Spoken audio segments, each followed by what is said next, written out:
බලන හැම තැනම අපේ පොඩි කාලෙයි දැන් කාලේ වෙනසයි පේන ෆොටෝ කෑලි නේද? හැබැයි ඒ ඔක්කොටම වඩා වෙනස් විදියට අපි අද හදමු. සිංහලෙන් වදනක් දාලා ෆොටෝ එක ලස්සන්ට මෙහෙම හදමු. ඔයාලට තව අදහස් තියෙනවන් ඒ විදියට හදාගන්නත් මේ ක්‍රමෙන් පුළුවන්. මම කොහොමත් ඔයාලට සරලව මේ වැඩ ටික කියලා දෙනවා. අපි යන් වීඩියෝ එකට. හරි ළමයි, වෙනද වගේම අපි මේ වැඩේ කරන්නේ Chrome එක ඕපන් කරගෙන ඔයාලා පාවිච්චි කරන බ්‍රවුසර් එක ඕපන් කරගන්න. ඕපන් කරගත්තට පස්සේ අපි සර්ච් කරන්න ඕනි ChatGPT කියලා. ChatGPT එකට ගියාට පස්සේ එන පළවෙනි රිසල්ට් එකෙන් අපි ඕපන් කරගමු. ඔයාලා ඉස්සෙල්ලාම ලොග් වෙනවා නම් මේ විදිහට ඔයාලගේ ඊමේල් එක හරහා ලොග් වෙන්න පුළුවන්. ලොග් වුණාට පස්සේ ඉස්සෙල්ලාම නමක් ගහන්න ඕනි. ඊට පස්සේ අපේ ඒජ් එක ගහන්න ඕනි. මේ විදිහට finish creating account කියන එක දීලා create කරගමු.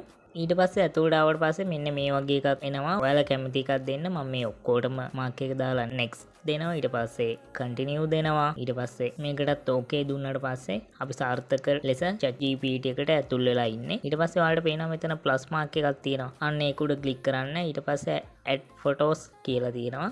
ඒකට ගිහිල්ලා අපි පොඩි කාලේ ෆොටෝ එකයි දැන් ෆොටෝ එකයි අන්න ඒ ෆොටෝ දෙකම සිලෙක්ට් කරලා chat එකට දෙන්න ChatGPT එකේ.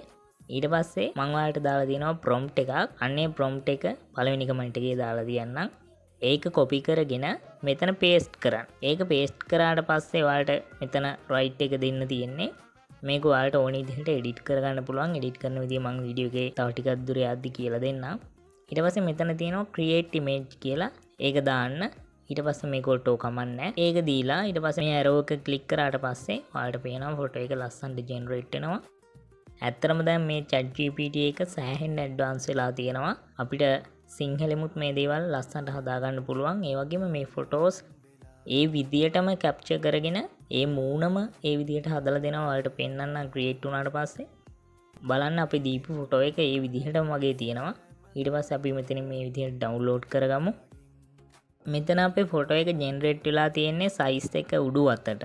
අපි මේක වෙනස් කරගමු. සාමාන්‍යයෙන් YouTube එකෙන් ෆොටෝස් දාන්නේ ලෑන්ඩ්ස්කේප් විදිහටනේ. ඒ නිසා අපි මෙතනින් මේ prompt එක edit කරගන්න පුළුවන්. මේ edit කියන එකට ගිහිල්ලා මෙතන ලෑන්ඩ්ස්කේප් දෙමු 16:9 size එකට.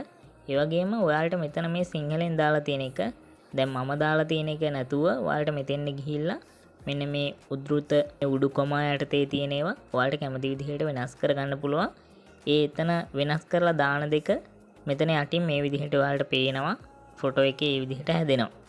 ඒක එඩිට් කරගන්න. ඊට පස්සේ send දුන්නාට පස්සේ අපි prompt එකේ දීලා තියෙන විදිහට ලස්සනට ෆොටෝ එක create වෙනවා.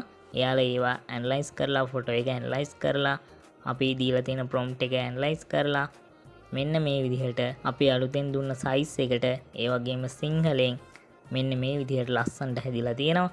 ඒක මේ විදිහට ඩවුන්ලෝඩ් කරගන්න පුළුවන් අපේ PC එකට. ඔයාලට පෙන්නන්නම් ඕපන් කරාට පස්සේ අපි දුන්න ෆොටෝ ඒ විදිහට මෙයාලා කැප්චර් කරගෙන ඇත්තටම රියලිස්ටික් විදිහටම මේ ෆොටෝ එක හදලා තියෙනවා.